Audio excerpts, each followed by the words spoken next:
around or underneath or over the OMB or the Justice Department. Thank you. Mr. Romano Mazzoli, the gentleman from Kentucky. You're getting closer, Mr. Chairman. Another couple of years, you'll get it right. We appreciate that. You'll still be a subcommittee chairman. I know, that's right. I know how tough it is for Texans to wrap their tongues around the word Romano. But in any event, thank you, Mr. Chairman. Thank you for having the hearings. We appreciate it.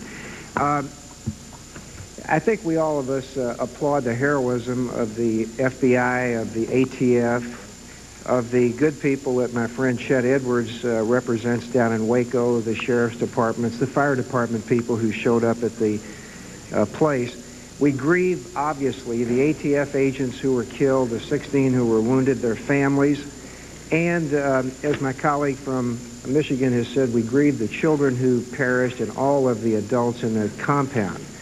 We applaud you, General Reno. We know that you've done a very good job and you've had a very difficult first encounter with the life that you'll live as our Attorney General.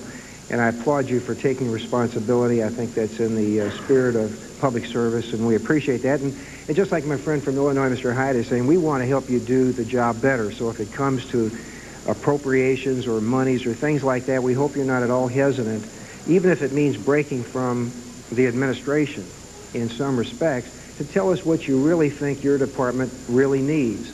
Because too often we've sat here at hearings and we've had members from other administrations come up and act as a loyal soldier and carrying out their instructions, failing to ask for what they know they should have, and they fail, therefore, to get it, and then sometimes there's a failure down the line. So we hope that you'll say that, and we certainly hold only responsible here David Koresh and those people who followed his persuasion. And I think, as you said, what we need now to do is look to the future, try to develop some ways to avoid these horrible carnages. And in looking to the future, we'll not at all question the valor, the heroism, the great devotion and dedication of all the people who were down there for those 50 days and are still down there trying to figure out what went on.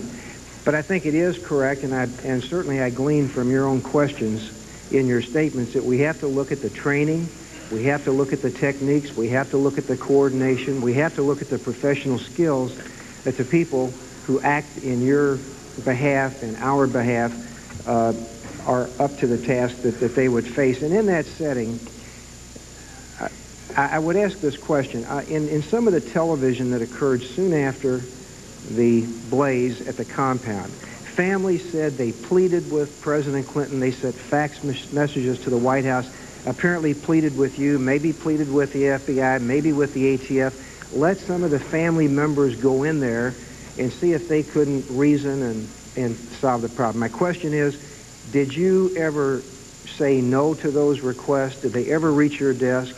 Are you aware of the FBI ever having denied family members an opportunity to intercede? Those requests never reached my desk, and I'm not aware of that. You would have to check with the FBI on that. I'm not familiar. Aware of whether they existed at all? That's correct. Nor whether they were denied?